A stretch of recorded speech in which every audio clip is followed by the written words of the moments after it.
In this video, we're exploring the powerful new AI capabilities in Lens Prism that transform how you troubleshoot and interact with your Kubernetes clusters. Now, Lens Prism has a built-in agent mode, so let's explore that. Let's click on Prism AI and make sure we have agent selected in here. And as you can see, we have a pod here that has a warning, so let's ask Lens Prism about it. So what is happening with my pod? And you can see the agent's plan. He wants to get the pod status and details, check the recent events, fetch logs, and other things as well. This plan was transformed in a to-do list with different steps that the agent wants to go through. And whenever the agent is searching the internet for different solutions, you have to approve or deny the request, so let's approve it. In the end, the agent comes up with some investigation results. It shows you the pod status and events, shows you the logs, related resources, CRDs, and what it found on the internet. And it shows you the root cause and helps you with information on how to fix the issue. And it gives you some recommendations on how to fix the particular issue. The agent runs in read-only mode, so it's not going to run any commands in your Kubernetes clusters, but you can ask it for the exact commands that you can run in order to solve different issues. So let's say give me the exact command. And now let's copy this command and open a terminal session. And let's paste it in. And we can see the deployment has been patched and the issue has been solved. Next, let's explore how Prism is now accessible directly from any Kubernetes resource. So let's open one of the pods. And you can see here a new button for Prism. And you have 5 different options. You can ask Prism to summarize, analyze events, analyze metrics, analyze logs, and analyze related resources. So let's go for the summarize option first. And in the summarize option, you can see the pod status and health. You can see the application and configuration, the deployment context, the impact of what is happening, and you can see the pod is healthy and the application is serving as expected. You can also see risks and misconfigurations. There is no immediate risk detected. And you can also see some next actions and recommendations. And it tells you for production environments, consider adding resource requests and limits in using a dedicated service account. It also tells you its confidence level, so the confidence level is high. The pod is healthy and functioning as expected. There is no missing or incomplete data. Let's see another option. So let's go for analyze events. And you can see in this case, there are no recent Kubernetes events recorded for this pod. This means that there are no warnings, events, or notable transitions that have been logged by Kubernetes. And this can indicate either normal or stable operations, or the pod is new and hasn't encountered any noteworthy lifecycle events yet. It tells you an interpretation and impact, and also its confidence level, and some next actions that you can perform. Let's now explore the analyze metrics.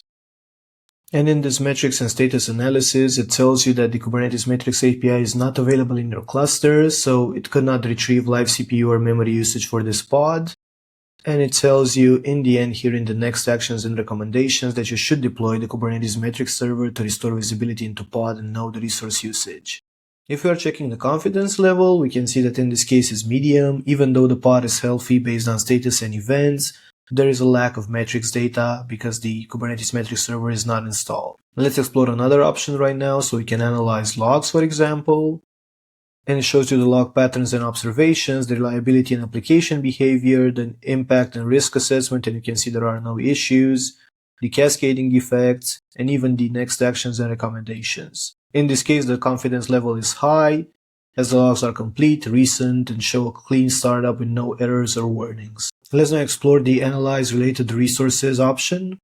And for this, you'll see a plan. It tries to identify the pod's owner. It's likely a deployment or a replica set, checks for its services, ingresses, PVCs, config maps, and secrets, and other things as well. It builds the to-do list of what it plans to do.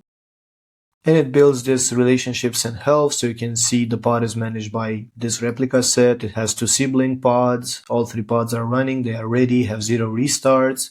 You can see the service it's using. You can also see the config maps. You can also see the node assignment. And you can see that there are no broken references, no missing dependencies, and no unhealthy components.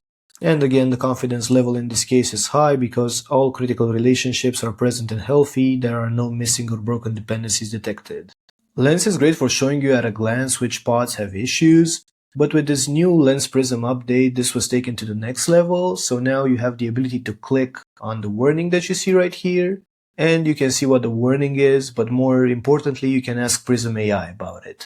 So let's click on this button, and it shows you at a glance what is the root cause and impact. The pod is stuck in pending container creating because you cannot mount the config map web v23 because this is not found. So the config map doesn't exist. So what it tells us to do is to create one, but let's tell it, let's use an existing one, maybe web v2. So it tells me the config map web v2 exists in the default namespace. It has an index.html file with the hello from v2 content. And it tells me the next step is to edit the pod deployment YAML and change the config map name. I also asked Lens Prism to give me the command that I can run to update the deployment, and it gave me the command, but it didn't give me the exact deployment name. So let's ask it again. Give me the exact deployment name. So now I'm just going to copy this command, open a terminal session, and just paste it in. And we can see the warning has disappeared.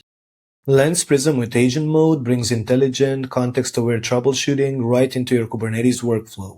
With all these new capabilities, you can diagnose and resolve issues faster than ever, so try it out in the latest version of Lens.